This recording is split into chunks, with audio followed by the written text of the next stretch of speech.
Welcome back to the deep dive. You know how we usually like to really get into the nitty-gritty of current events and all the big stories everyone's talking about. Right. Well, today we're going to switch gears. Little bit, yeah. And take a deep dive into something that's maybe a little bit different, but no less important. And that is expanding your English vocabulary. I like it. And specifically today, we're going to be looking at a set of 30 words curated from the Oxford 5000.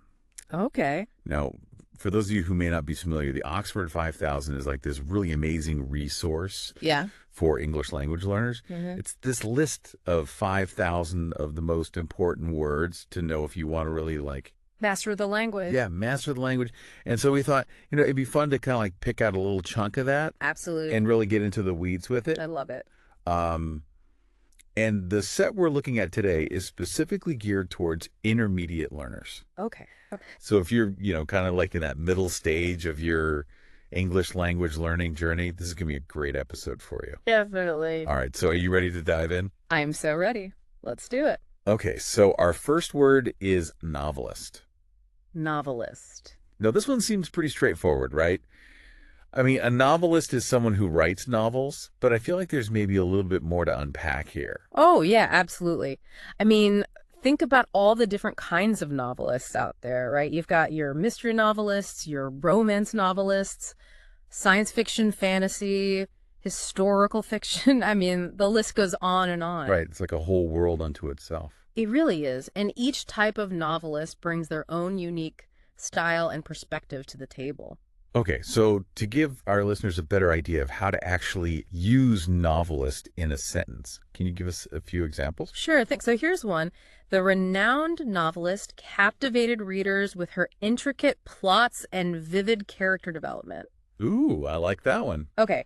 How about he aspired to be a novelist, spending hours each day honing his craft and dreaming up new stories? That's a good one. And one more. The literary festival featured a panel discussion with several acclaimed novelists, each sharing their insights on the writing process. Okay, so as you can see, novelist isn't just about, putting words on the page. It's about creating these whole, rich worlds and characters and stories. Exactly, and it's a word that really captures the power of imagination and creativity. Okay, so our next word is one that we use all the time nowadays. But I think it's kind of interesting to think about how this word has evolved over time. For sure. I mean, nowadays basically means at the present time, right? But what's considered normal or typical nowadays is constantly changing. Right. Like what was considered nowadays, even just 10 years ago, is completely different from what we think of as nowadays now. Exactly. Technology, societal norms, even the way we communicate, it's all constantly evolving. So how would you use nowadays in a sentence? Okay, let's say. Nowadays, it's almost impossible to imagine life without smartphones and the internet. So true. Or people are more health conscious nowadays and pay closer attention to their diet and exercise.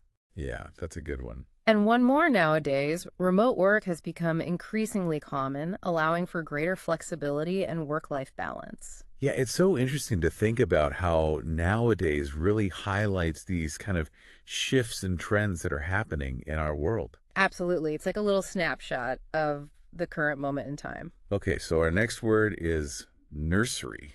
Nursery.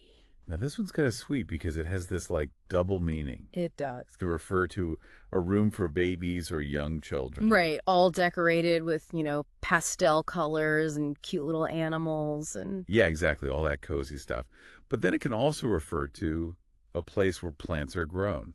Yes, and it's interesting how both meanings kind of share this sense of new beginnings and growth and nurturing. Right. It's like a space where things are being cultivated and cared for, whether it's, tiny humans or tiny plants. I love that. Okay, so can you give us some examples of how we might use nursery in a sentence?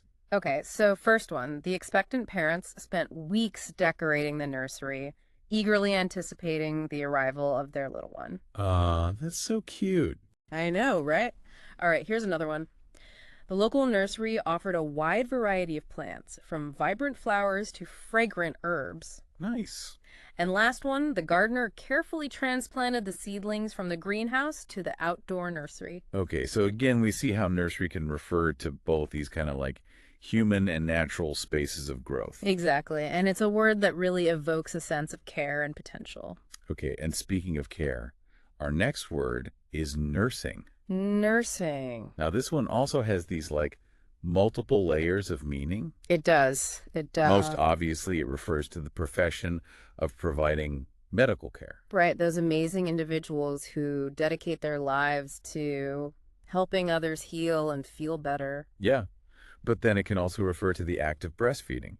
Yes. And it's beautiful how both meanings are centered around this idea of nurturing and providing sustenance. Right. It's like this really fundamental human act of caring for one another. It really is. So can you give us some examples of how we might use nursing in a sentence? Sure. So here's one. She pursued a career in nursing because she was drawn to the challenge and reward of helping others. That's a good one.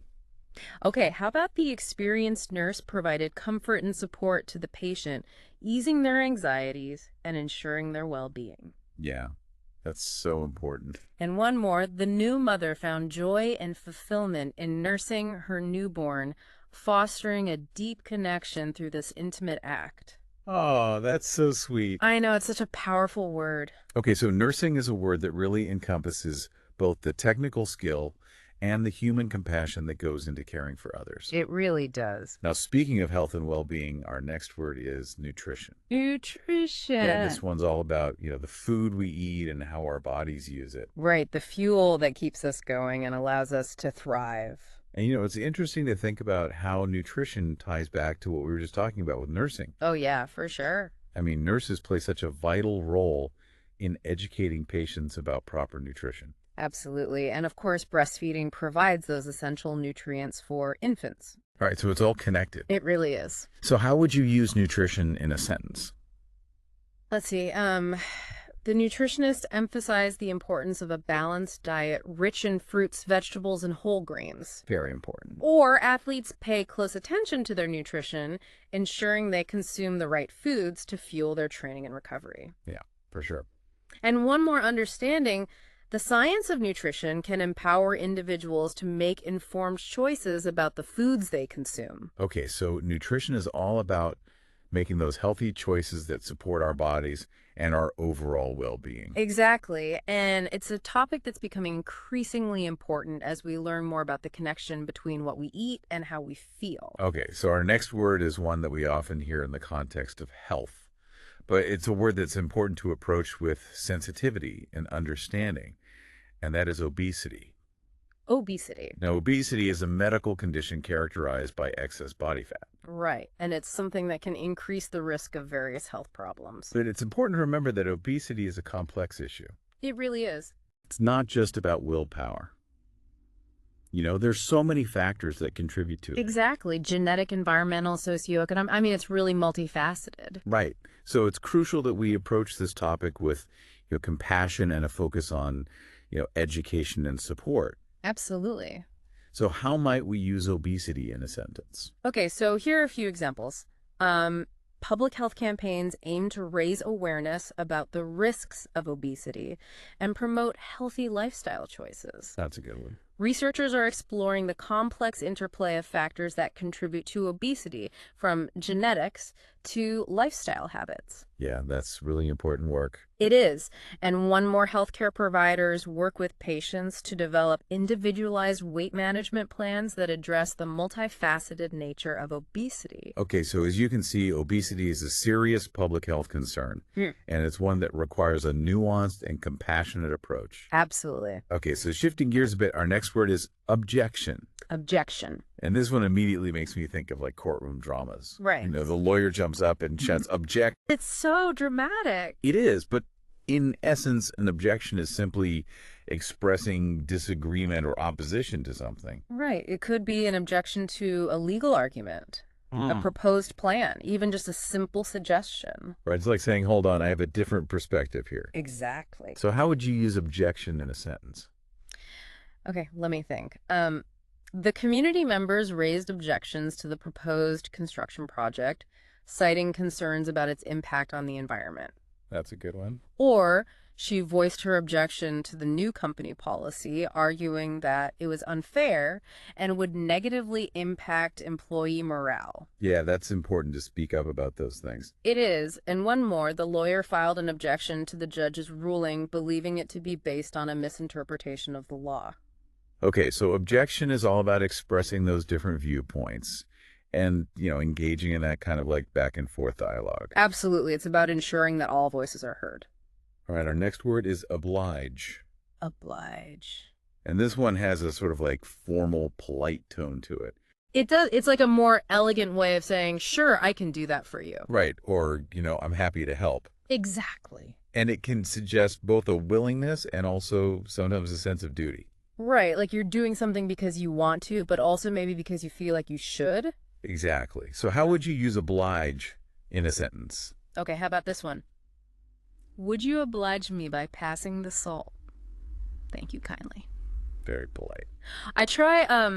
Okay, here's another one. The company felt obliged to issue a public apology after the product recall caused widespread inconvenience. Yeah, that makes sense. And one more, he was happy to oblige his friend's request for help moving, knowing they would do the same for him. Okay, so oblige is a word that really captures that kind of like interplay between, personal choice and social expectation. It does. Okay, so moving on, our next word is observer. Observer. And this one makes me think of someone who's really paying attention to their surroundings. Right, someone who's noticing details that others might miss. Yeah, like a detective looking for clues. Or a scientist studying animal behavior in the wild. Or even just, people watching at a cafe. Oh, yeah. I love that. Just soaking it all in. So can you give us some examples of how observer might be used in a sentence? Sure thing. The United Nations deployed international observers to monitor the elections and ensure fairness and transparency. That's a really important role. It is. All right, here's another one. A keen observer of human nature. The author crafted characters that felt real and relatable, capturing the nuances of their thoughts and emotions. Wow, that's beautiful. And one more, the bird watcher. A patient and meticulous observer waited silently for hours, hoping to catch a glimpse of the rare species. So as you can see, observer can apply to so many different contexts. It really can. From, formal situations like elections to leisurely activities like bird watching. It's all about that close attention to detail. Okay, our next word is one that can be both positive and negative, and that is obsess. Obsess. Now, to obsess over something means to be like really fixated on it. Right, to the point where it might even consume your thoughts and energy. Yeah, and it can definitely have those negative connotations, like when someone's obsessed with something to an unhealthy degree. Right, but it can also describe that really intense passion or focus that drives creativity and innovation. Exactly like when an artist is obsessed with capturing a certain kind of light. Or a musician who's obsessed with perfecting a particular sound. Right, so it's all about that level of intensity and focus. It really is. So how would you use obsess in a sentence? All right, let's see. The artist was obsessed with capturing the play of light and shadow in her paintings, spending countless hours perfecting each brushstroke. That's a good one. He became obsessed with solving the complex puzzle, devoting every spare moment to deciphering its intricate patterns. Yeah, I can relate to that. And one more, it's important to cultivate healthy passions, but be mindful of when those passions cross the line into unhealthy obsessions that can consume your time and energy. That's such an important point. It's all about finding that balance. It really is. Okay, and speaking of obsessions, our next word is the noun form, obsession. Obsession. No, an obsession is like that tangible thing. It's that state of being totally preoccupied by a particular thought or feeling or desire. Right, like it takes hold of you and won't let go. Exactly. And again, it could be positive or negative. It depends on the context. For sure. So how would you use obsession in the sentence? Let me see. Her obsession with cleanliness led her to spend hours each day scrubbing, disinfecting, and organizing her home. Wow, that's intense. It is. All right, how about this one? The detective's obsession with the unsolved case drove him to work tirelessly following every lead and scrutinizing every piece of evidence. I feel like we've all seen that movie. So many times, and one more, his obsession with achieving perfection in his work often led to burnout and frustration as he set impossibly high standards for himself. Yeah, that's the downside of obsession. When it starts to have a negative impact on your well-being. Absolutely. It's important to be aware of those tendencies. Okay, so our next word is one that we all encounter at some point in our lives: obstacle.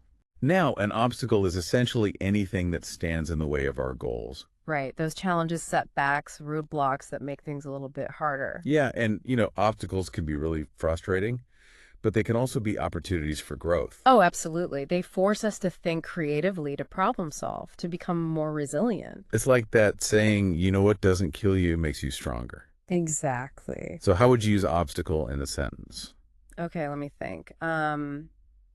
The athlete faced numerous obstacles throughout her career, including injuries and setbacks, but her determination and perseverance ultimately led her to victory. Very inspiring. I know, right? All right, how about this one? The entrepreneur viewed financial limitations not as insurmountable obstacles, but as creative challenges that forced her to think outside the box and come up with innovative solutions. I love that perspective. Me too. And one more. The peace talks faced a major obstacle when both sides refused to compromise on their core demands. Okay, so obstacle is a reminder that, life is rarely a straight path. Hey, it's full of twists and turns. Exactly. But it's how we navigate those obstacles that really shapes who we become. I agree. Okay, shifting gears a bit. Mm-hmm. Our next word is occasional. Occasional. Now, occasional means something that happens from time to time, but not regularly. Right. It's not constant, but it pops up every now and then. Yeah, like an occasional treat.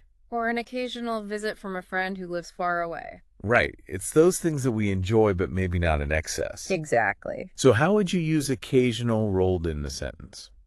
Okay. She enjoyed an occasional glass of wine with dinner, appreciating it as a special treat rather than a daily habit. Very good. All right, how about despite living in different cities, they made an effort to have occasional visits, maintaining their friendship through phone calls and video chats. Yeah, that's so important. It is. And one more, while he generally preferred a quiet evening at home, he enjoyed the occasional night out with friends, embracing the opportunity to socialize and have fun. Okay, so occasional is all about those things that we do, every so often to add a little variety or enjoyment to our lives. Okay, so moving on, our next word is occupation. Occupation. Now, this one has a couple of different meanings. It does. It does. Most commonly, we think of occupation as referring to someone's job. Right, their profession, how they earn a living. But it can also refer to the act of taking control of a place, usually by military force. Yes, which obviously has a very different connotation. Right, so context is key here. Absolutely. So how would you use occupation in a sentence? Let's see. His occupation as a software engineer required him to be constantly learning and adapting to new technologies. That's a good one. Okay, how about the country's occupation of the neighboring territory sparked international condemnation and led to economic sanctions? Yeah, that's a much more serious example. It is. And one more, during the renovation, the family's main occupation was trying to stay out of the way of the construction workers and manage the chaos. Okay, so occupation can describe both our everyday work and also these major historical events. It can. And speaking of occupation, our next word is the verb form occupy. And this one means to inhabit or use a space. Right, to be present in a particular place or to fill a certain role. Yeah, so you can occupy a physical space like a house. Or you can occupy a position of power. Right, and you can also occupy your time with certain activities. Exactly. So how would you use occupy in a sentence? All right. The family occupied the cozy cottage for generations, creating memories that were woven into the very fabric of the home. Oh, I love that. Me too. Yeah. All right, here's another one. She occupied her long flight by reading a captivating novel, losing herself in the story and escaping the confines of the airplane cabin. I wish I could do that. Me too. And one more. The protesters occupied the city square demanding social justice and refusing to leave until their voices were heard. Okay, so as you can see, occupy can be used in contexts ranging from, peaceful family gatherings to powerful acts of protest. Absolutely. It's a word with a lot of range. Okay, our next word is occurrence. Occurrence. And this one is a fairly neutral term for anything that happens, an event or an incident. Right. It could be something ordinary, like the daily occurrence of the sunrise. Or something extraordinary like a volcanic eruption. It's just a way of describing, something that takes place. Right. So how would you use occurrence in a sentence? Okay, let's see. Power outages are a rare occurrence in this neighborhood, but when they happen, they cause significant disruption. Yeah, that's for sure. Okay, how about the police are investigating the occurrence of several car thefts in the area, urging residents to be vigilant and report any suspicious activity. Yeah, that's important. It is. And one more, it was an everyday occurrence for her to walk her dog in the park, enjoying the fresh air and the companionship of her furry friend. Okay, so occurrence is a word that can encompass this whole spectrum of events. It can. From the mundane to the dramatic. Exactly. All right. Our next word is one that we often hear in games of chance odds. Odds. Now, odds are all about probability. The likelihood of something happening or not happening. Right. We hear it a lot in sports gambling, weather forecasting. Yeah, it's like the universe's way of saying, hey, anything is possible, but some things are more likely than others. Exactly. So how would you use odds in a sentence? Let me think. The odds of winning the lottery are astronomically low, but that doesn't stop millions of people from dreaming of hitting the jackpot. I know, I'm one of them. Me too. All right. How about this one? Despite the odds being stacked against her, the underdog team fought with incredible heart and determination, proving that anything is possible with belief and perseverance. I love that. Me too. It's so inspiring. And one more, the meteorologist predicted a 90% chance of rain, so we knew the odds of having a sunny picnic were slim. Okay, so odds are a way of quantifying those chances, and they can definitely influence our decision making. They can, for sure. Okay, our next word is offender. Offender. Now, this is a legal term, and it refers to someone who has committed a crime or broken a rule. Right. It carries a sense of gravity and reminds us that actions have consequences. Yeah, it's a serious word. It is. So how would you use offender in a sentence? Okay, let me see. The judge sentenced the repeat offender to a longer prison term, citing his lack of remorse and the severity of his crimes. Yeah, that's a heavy one. It is. All right, how about this one? The school implemented a strict anti-bullying policy outlining clear consequences for offenders and emphasizing the importance of creating a safe and respectful learning environment. That's so important. It really is. And one more. The parole board reviewed the offender's case, considering factors such as his behavior in prison, his rehabilitation efforts, and the risk he posed to society. Okay, so as you can see, offender is a word that's really loaded with meaning. It is. And it highlights, the importance of accountability and the rule of law. Absolutely. All right, so let's lighten things up a bit with our next word, offering. Offering. Now, offering can refer to a couple of different things. You can. It can be a gift or a contribution. Yeah. An act of generosity. Right, like a donation to a charity or a helping hand to someone in need. But it can also refer to something that's presented for people to consider or accept. Yes, like a business proposal or a suggestion. Right. So it can be tangible and intangible. Exactly. So how would you use offering in a sentence? Okay, let's see. The community came together to make offerings of food, clothing, and shelter to those displaced by the natural disaster. So kind. It is. Right. Okay, here's another one. The company's new product offering is designed to meet the evolving needs of its customers, providing innovative solutions and enhanced functionality. Very corporate. It is. And one more, she extended an offering of friendship to the new student, welcoming her into the group and helping her feel less alone. Oh, that's sweet. It is, right? So offering can encompass these acts of kindness, yeah, but also, business transactions and just those everyday gestures of support. Absolutely. It's a word with a lot of heart. All right, our next word is offspring. Offspring. Now, this is a slightly more formal or scientific way of referring to children or an animal's young. Right. It emphasizes that biological connection between parent and child. Yeah, and it's a word that can evoke a lot of different emotions, you know. It can, for sure. From pride and joy to concern and protectiveness. Absolutely. So how would you use offspring in a sentence? Let's see. The proud parents beamed with joy as they watched their offspring take their first steps, marveling at the miracle of life and the rapid pace of development. Oh, I'm getting all teary-eyed. Me too. It's so sweet. All right, here's another one. The wildlife biologist studied the behavior of the animal's offspring, observing their interactions with their parents and their adaptation to their natural habitat. That's fascinating. It is. And one more, the farmer carefully monitored the health and well-being of his livestock's offspring, ensuring they received proper nutrition and veterinary care. Okay, so as you can see, offspring is a word that's often used in context related to, family and biology and nature. It is. But it can also be used metaphorically. Oh, yeah, for sure. Like to describe the results or products of creative endeavors. Right, like a writer's offspring would be their books. Exactly. Or a musician's offspring would be their songs. It's a nice way of thinking about it. All right, so our next word is ongoing. Ongoing. Now, ongoing implies continuity. It means something that is continuing to happen or develop. Right. It's not finished yet. It's still in progress. Yeah, like a story that's still unfolding. Exactly. So how would you use ongoing in a sentence? Okay, let's see. The construction project is ongoing and is expected to be completed within the next 6 months, barring any unforeseen delays. Hopefully no delays. Fingers crossed. Right. All right. How about this one? The scientific research into the causes and potential cures for the disease is ongoing, with scientists around the world collaborating to make breakthroughs.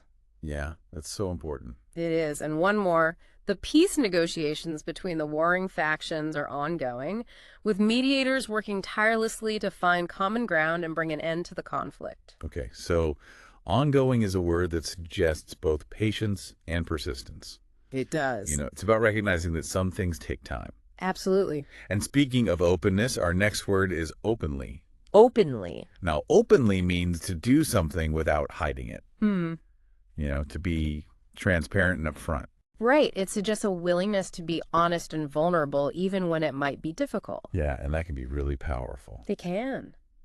So how would you use openly in a sentence? Okay, let me think.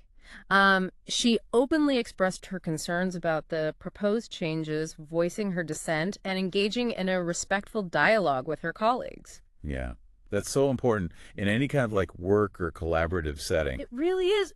How about this one? They openly celebrated their love for each other, holding hands, exchanging affectionate glances, and expressing their feelings without reservation. Oh, that's lovely. It is. And one more. The politician campaigned openly on a platform of transparency and accountability, promising to be honest with the public and to address their concerns directly. Okay, so openly is all about authenticity and, that willingness to be seen and heard for who you truly are. Exactly. Okay, our next word is opera. Opera. Now, this one is all about drama, emotion, and, of course, those incredible voices. Oh, yes, those soaring high notes. It's a form of musical theater where the story is told through singing and orchestral music. Right, and it's often characterized by these elaborate costumes and sets and, just these really grand productions. Yeah, it's quite a spectacle. It really is. So how would you use opera in a sentence? All right, let me see. They attended a performance of Mozart's famous opera, The Marriage of Figaro, marveling at the intricate melodies and the captivating performances of the singers. I love Mozart. Me too. All right, here's another one. The opera singer's voice soared effortlessly through the concert hall, filling the space with emotion and leaving the audience spellbound. Wow, that must have been amazing. I know, right? And one more. He had always been a fan of opera, drawn to the drama, the passion and the beauty of the music. Okay, so opera is an art form that requires immense skill and artistry, both from the performers and the composers. Absolutely. Okay, so our next word suggests something is ready to go operational. Operational. Now, operational means functioning or in working order. Right, it's ready to be used. Yeah, it's like a green light. Exactly. So how would you use operational in a sentence? Let me think. The new airport terminal is now operational with flights arriving and departing on schedule. That's good news for travelers. It is. All right, how about this one? The emergency response team is fully operational and ready to be deployed at a moment's notice, equipped with the necessary resources and trained to handle any crisis. Yeah, that's reassuring. It is. And one more, the website is still under construction and not yet operational, but we expect it to be launched within the next few weeks. Okay, so operational is a word that signifies preparedness and readiness for action. It does. All right, so our next word is operator. Operator? Now, an operator is someone who operates or controls something. Right. Could be a machine operator, a telephone operator, or even a tour operator who manages travel itineraries. Right, so it's a pretty versatile word. It is. And it highlights the role of someone who's managing a system or providing a service. Exactly. So how would you use operator in a sentence? Okay. The skilled crane operator maneuvered the heavy load with precision, carefully placing it on the designated platform. Wow, that takes a lot of skill. It does. All right, here's another one. If you're experiencing technical difficulties, please hold while I connect you to an operator who can assist you with troubleshooting. Oh, I've heard that one many times.